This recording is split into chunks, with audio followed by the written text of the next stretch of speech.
तो दोस्तों ट्रंप ने एक तरीके से ठान रखा है इस वक्त कि वो किसी भी तरीके से मार्केट को ऊपर नहीं जाने देंगे। कंपनीज की जो कंट्रीज हैं उनकी इकोनॉमी को रिकवर नहीं होने देंगे। जो यूएस और ईरान की वॉर है वो बहुत तेजी से आगे बढ़ रही है और उसमें अब ट्रंप ने बोला है कि अगला 1 साल तक ये वॉर चल सकती है। तो अगर अगले 1 साल तक ये वॉर चलती है तो दुनिया में जितनी भी कंट्रीज हैं जो ऑयल पे डिपेंडेंट है उनकी इकोनॉमी भारी रिसेशन में जा सकती है। क्योंकि इसका सबसे बड़ा रीजन क्या रहेगा कि ऑयल के प्राइसेस जो $60 तक पहुंच गए थे वो फिर से बढ़कर $88 के आसपास आ चुके हैं। और इसके साथ साथ अभी रुकेंगे नहीं, अभी ये नहीं हो गया कि यहाँ पे खत्म हो गई ये चीज़ें। एक तरफ यहाँ पर यूएस और ईरान की वॉर चल रही है जहाँ पर अब वो एक दूसरे के पावर प्लांट्स हैं, जो उनके वाटर डिस्टिलेशन प्लांट्स हैं, वहाँ पर अटैक करना शुरू कर दिया है। तो जो पिछली बार वॉर हुई थी उससे भी ज़्यादा खतरनाक वॉर अब ये दोनों आपस में चलती हुई नजर आ रही है। इसके साथ साथ क्रूड ऑयल के प्राइसेस इंक्रीज हो रहे हैं, वहाँ $60 से $88 पे पहुंच गए हैं। आईएनआर की डेप्रिसिएशन फिर से शुरू हो गई है। देखिए डायरेक्टली लिंक्ड रहेगा, अगर क्रूड के ऑयल के प्राइसेस बढ़ेंगे हमारी जो इंपोर्ट बिल है वो बढ़ेगा और हमारा जो रुपी है वो डेप्रिशिएट होना शुरू होगा। तो रुपी फिर से अपने 96 को पार कर चुका है, तो अपने ऑल टाइम लो के आसपास रुपी पहुंच चुका है। फॉरेन इंस्टीट्यूशंस ने सेलिंग शुरू कर दी है। तो ये सारी चीजें ओवरऑल इकोनॉमीज मार्केट्स इनके लिए खराब हो रही है। तो मार्केट में गिरावट देखने को मिले या ना मिले, लेकिन एक जो वॉलेटिलिटी है वो रहेगी। बहुत ज़्यादा पॉजिटिव अगर कुछ होगा तो वहाँ से गिरावट देखने को मिलेगी। अब इसके चलते होगा क्या, देखिए इकोनॉमी पे इसका इम्पैक्ट क्या है।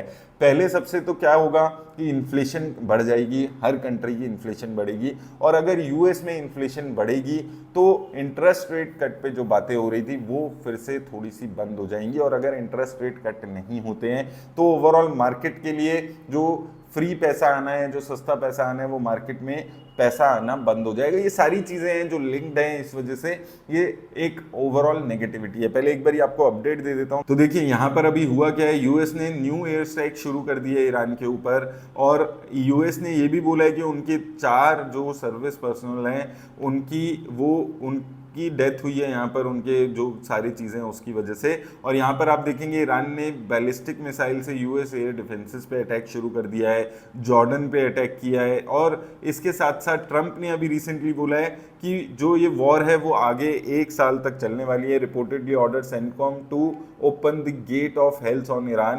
तो जो वॉर खत्म होनी चाहिए थी, जो सारी बातें होनी चाहिए थी, उसके अलावा जो चीज़ें हैं वो अपोजिट डायरेक्शन में जाने लगी है। यहाँ पर अगर आप देखें क्रूड ऑयल के प्राइसेस फिर से $89 के आसपास ब्रेंट के प्राइसेस पहुंच गए हैं। कल एक दिन में 4.5% का उछाल देखने को मिला है और एक महीने में 10% का उछाल दोबारा से आ चुका है। जो क्रूड 67 के आसपास अभी आ गया था लगभग 10 दिन पहले, वो 10 दिन में 67 से 82 के आसपास आ चुका है। यूएसडी टू आईएनआर फिर से लो के आसपास पहुंच गया, 96.29 के आसपास है, जो लगभग इस साल का ऑल टाइम लो आप मान सकते हैं यूएसडी जा चुका है। फॉरेन इंस्टीट्यूशंस यहाँ पर क्या कर रहे हैं, फॉरेन इंस्टीट्यूशंस की बात करें तो यहाँ पर आप देखेंगे पिछले 5 सेशन से लगातार सेलिंग, जिसमें एक बार 4,000 करोड़, 3,000 करोड़। तो पिछला जो पूरा वीक था वो लगातार सेलिंग फॉरेन इंस्टीट्यूशंस ने यहाँ पर की है। निफ्टी 50 इंडेक्स की बात करें तो देखिए निफ्टी 50 इंडेक्स में 2 लेवल्स हैं जो काफी इंपॉर्टेंट रहने वाले हैं। ऊपर की बात करें तो यहाँ पर अगर हम नीचे की बात करें तो देखिए चाहे कितनी भी अभी नेगेटिविटी आए, 23,800 को अगर मार्केट नहीं तोड़ती है निफ्टी इंडेक्स तो कोई दिक्कत की बात नहीं है। 23,800 का एक अच्छा खासा सपोर्ट निफ्टी इंडेक्स ने बनाया हुआ है। और ऊपर के लेवल पे ये जो 3 महीने पहले 24,500 के लेवल गए थे, ये एक टफ टास्क रहने वाला है। अगर 24,500 के ऊपर निकलती है तो एक अच्छी पॉजिटिविटी यहाँ पर बनती हुई नजर आएगी। तो ऊपर 24,550 के लेवल्स और नीचे 23,800 के लेवल्स, इनके बीच में अभी निफ्टी यहाँ पर ट्रेड करने वाला है। मिड कैप इंडेक्स की बात करें तो मिड कैप में ऑलरेडी एक ऑल टाइम हाई के आसपास है, लेकिन अभी पिछला वीक फ्लैट रहा है, पिछला एक महीने से अभी फ्लैट चल रहे हैं नंबर्स।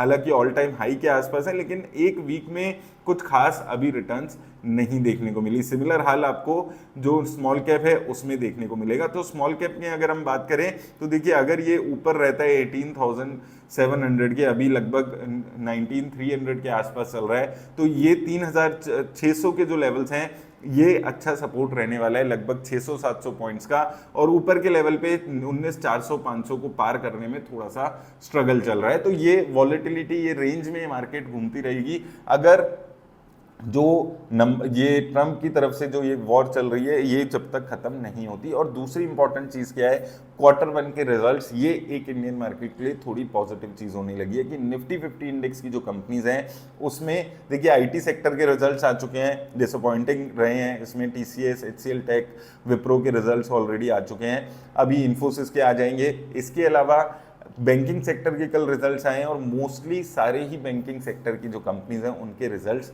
पॉजिटिव आए हैं, एक एचडीएफसी बैंक को छोड़ के। और उसके अलावा रिलायंस के नंबर्स अच्छे हैं। तो ओवरऑल जो नंबर्स हैं लार्ज कैप कंपनीज के, देखिए स्मॉल कैप मिड कैप के तो पिछले क्वार्टर में भी अच्छे आए थे, लेकिन लार्ज कैप कंपनीज के जो नंबर हैं वो भी अभी थोड़े से पॉजिटिव आ रहे हैं। ये मार्केट के लिए एक पॉजिटिव चीज है कि अभी जो आगने वाली चीजें, देखिए अब होगा क्या कि ये जो वॉर है ये सारी चीजें एक साइड में चलती रहेगी। मार्केट हर बात पे रिएक्ट नहीं करती है और ना करने वाली है, और एक ही चीज पे बार बार क्रैश नहीं होगी। तो वो जो लोग बार बार क्रैश क्रैश चिल्ला रहे हैं कि भाई क्रैश हो जाएगा, क्रैश हो जाएगा, तो नंबर्स मैंने आपको बता दिए कि नीचे सपोर्ट लेवल क्या रहने वाला है मार्केट में। अब वो कोई भी न्यूज़ की 4-5% का क्रैश, वो सारी चीज़ें का माहौल अभी मार्केट झेल चुकी है। वो यूक्रेन रशिया वाली जो वॉर है उसके हिसाब से चलेगी, लोगों को एक आदत हो जाएगी, $80-90 के क्रूड के हिसाब से इन्फ्लेशन बढ़ जाएंगी। लेकिन जो मार्केट में एक तेज़ी आनी है वन साइडेड, वो शायद इस साल ना देखने को मिले। वो वॉलेटिलिटी और वो रेंज बाउंड चीज़ें मार्केट में ज़्यादा चलने वाली है अगर ऐसे ही ये वॉर चलती रही। तो इन सब चीज़ों का ख्याल रखिएगा। उम्मीद है आपको हेल्प मिलेगी इस वीडियो से। धन्यवाद।